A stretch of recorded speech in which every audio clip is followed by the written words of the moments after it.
Today I am standing with Ronnie, who owns Mantic Games. Bit of it, runs it. Runs it? Runs the madhouse. Okay, runs the madhouse that is Mantic Games. It is Mantic Games. We've just been having a chat with everybody. There's a load of products that are, well, some recently released, some new stuff that's coming up that we're really excited, but we want to learn a bit more about yourself and how you got to where you are now. You said in the past that the Walking Dead, getting the Walking Dead license was a huge... big draw, you know. I mean, I would literally turn up to LA to go and get some licenses, because that's what you did. Just rock up there asking for... Exactly. Good. Shout to a guy, there you go, bombs going off and everything. So, yeah, and I walked into his office. This is The Walking Dead, Skybound, and yeah, he said, can I stop you? Are you running a Kickstarter right now? Yep. I was like, yeah, Dungeon Saga. Yep. I was like, I was on that site this morning. And he just backed it. So at that point, we said, well, fate's in our hands. We chatted about it. He played war games in the past. Yep. Bosh, we got there. Kings of War's 10 years old this year. Yep. Have a look at that. We've got the Goblin figures that have just come out. Just coming out. Obviously, are very close to our hearts. Bit of Goblin action, obviously. Should be dwarfs. Dwarf TV will be much more successful. Yeah, so that's Mantic. It's kind of, yeah. Cool. So, what came before The Walking Dead then? What were you doing at that point? You were doing Dungeon Saga. So what we did was I'd played with soldiers all of my life. Everyone's got to have a hobby. So from 10 years old, I've been infatuated. You know, I played war games, Airfix figures. Yep. Obviously Citadel miniatures as they were then. Yep. Forced to go to uni by my mother, but all throughout I was working and gaming. 1992, started with GW, which was a small company at the time. Yep. 15 years later, it was a big company, and kind of becoming a big company, which wasn't that exciting for me, but they've been fantastic 15 years. And I thought, you know what, it's time I'm going to do something myself. So we launched with a game called Kings of War. Yep. Fantasy rank and flank game. Yep.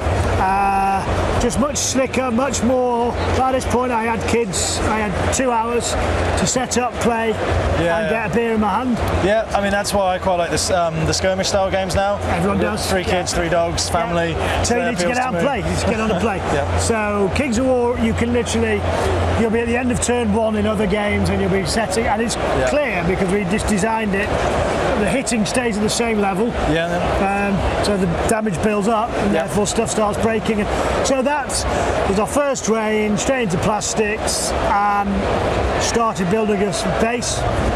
Kickstarter came along, helped us with something like Dreadball, which did $750,000. Suddenly we could do it all in plastic.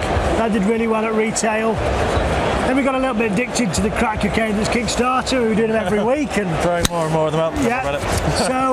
So I think at that point we kind of lost our way a little bit, because it was easy to turn up on Kickstarter, but we weren't building the business we wanted. We wanted to work with retailers. We wanted long-term hobby products, not fire and forget. So we kind of went back, and then Dungeon Saga was a start of phase 2, where we said these games are going to be great games at retail, and they'll also work at Kickstarter. Basically, you get it early, you get a discount. We got to help with the tooling. So Dungeon Saga did that. Walking Dead then followed up with that. Hellboy was recently kickstarted. That's been hugely successful, and that's now in retail doing well. Terrain Crate is a range of D&D. Yeah, I've seen the Terrain Crate as well. War games terrain, that's system agnostic. So Star Saga's our sci-fi universe warpath. That's this one here, Star Saga. Very quick to play again, popping it out. So we're constantly bringing out fun games people can pick up and play. But your minis, your Star Saga minis can play in Deadzon. Deadzon minis can play in Warpath. And they all cross-correlate, so we're building these cool universes. Kings of War's our biggest. Which is cool. I'm actually coming to Mantic on the 10th, play with Mantic Mondays, and to learn Kings of War from your man over here, because it is a game I haven't played, sadly. Well, you'll enjoy it, and it is. I've got my box of Goblins, I'm getting them ready. So I'm looking forward to that. That'll be another video, plug that, for you to have a watch on. And watch it. And I think we're going to have a play of Hellboy as well then. But okay, so Walking Dead I'm a big fan of. I've got some stuff in the pipeline for Walking Dead, which I think you'll like when you see that. Lovely. What's next? Well, we're going to probably dip it back in. So all summer this summer, we've got products that once were kickstarted. Yep. You know, the core game was kickstarted, but now they are living entirely outside of Kickstarter. So you can start to populate them, build them. So Deadzon Book 2, I think we've just got it here. Where's the Deadzon? Give me a Deadzon book. No, Deadzon Escalation. Deadzon Escalation. So for other games, you actually have to buy a codex and one per army. Once a year, we put a book up. It's got some new ways to play, some new scenarios, new factions. I want to run like a Deadzon League within Goblin. Well, I tell you, you'd love it. And I think it's the only truly game, because we're kind of slightly freakishly nutcase, it's truly a 3D war game. It's 2 by 2 by 12 or 18. You go through the horizontal, cube to cube. It's about positioning. Everything's in cover unless you can see all the figure, all of its base. There's no arguments about whether you can see. You see his Timmy's gun? You know someone's there, you're going to start shooting at it. Fair. And the stats are geared up as if they're in cover. You stand over the top of someone and you've got a very big machine gun and you can see all of them. They're probably going to die, it doesn't matter what they are. Yeah, this is true. So it's really clear, really simple. We've thought about those things. So you've made everything simple, easy to play, so whilst retaining the the colour and depth are there. So, but I'm just trying to find a picture of an actual battlefield. You fully interact with the terrain, which you don't do in any other games. So, you know, that's all plastic, 3x3 cubes. And you guys do great terrain as well. Yeah, and it's one of the things we do. So that's for example, Escalation. Perfect, 6 minis, nice bit of terrain. You're playing, play on the kitchen table. Vanguard, which is the Kings of War skirmish. The battles before the big battles.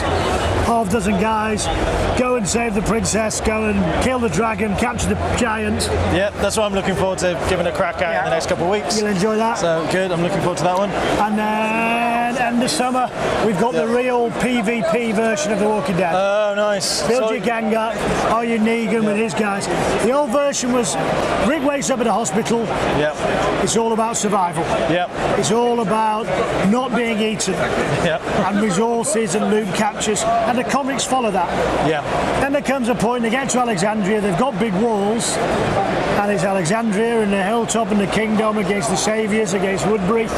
So now we've got a war game. So you can bring all of the separate parts together for that? Correct. Is that what you're saying? Yes, well you can't put Negan with Rick, but you can get Woodbury, you can play on whatever battle you want, but basically it's PvP with terrain that moves around and eats you. Okay, because I'm going to be sinking my teeth into the Negan's box set. So you could just take that Negan set, buy the cards for it, and add 1 or 2 rank and file grunts, and that's it. And you can get going with that. That's brilliant. And then you 10 figures in your game, you'll be kicking the shit out of each other. Cool. So sorry, I said shit. That's fine.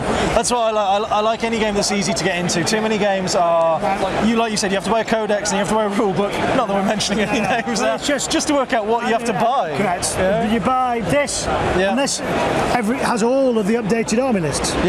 So all the army lists are in there, with everything in the thing. So you go to the raid, you buy a starter booster box. Then you can choose what you add on. 15 quid and you're up and running. And you've got nothing hidden in there. I don't turn up and realise I need to buy 10 other things, which is brilliant. Really clear. So, okay, game for people who want a real quick game. You've got the Dreadzon and Dreadball. Dreadball is a super fast board game. Let's grab that up. See if we can work in unison with our... So that's for people who are going to want a nice quick game? Yeah, proper sports board game. We sell this, lots of different additional units for this as well. Yeah, all the teams you want, hundreds of them. So, you know, Premier League, we'll mention that because obviously I'm a City fan. That's one that we want to get a little bowl going. Well, this is the most, and this is the one that if you're going to do live streams, it's the most watchable. First couple of terms you beat each other up, then all of a sudden you have to start going for the, and it's genuinely like watching a sports match. It's very, very exciting. We've got some nods from made it to a computer James. game. What's that, James? We do. We sell all of this. Okay, all in stock at your local. So do you want to see a Goblin League? Goblin League with Dreadball. There we go. Good. I've been looking for a good excuse to play that. I'm allowed to open a box at work now. There you go. See, Ronnie says I'm allowed to open a box at work. Yeah, definitely. Couldn't they give him stock? We heard what Goblin Game was doing. Cool. Sorry?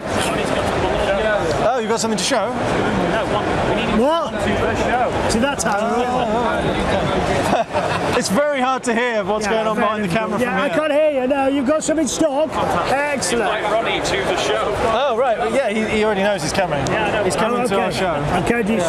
Get it recorded, so he has to agree. Oh, okay, because legally binding, right? Yeah, exactly. Make sure it's on a City game, and then I can watch City and come and stay all night. We'll get you a big widescreen TV, and you can put your feet up and watch that. No, good. That's good. Fantastic. I think we've covered, well, we haven't covered everything because there's so much, but we've covered a lot of good We've stuff. covered the overview. Deep dive next time. Cool. Fantastic. Thanks for sparing some time at the expo pleasure, for us. It's been a pleasure meeting you. Thanks, guys. Thanks a lot. Thanks for watching.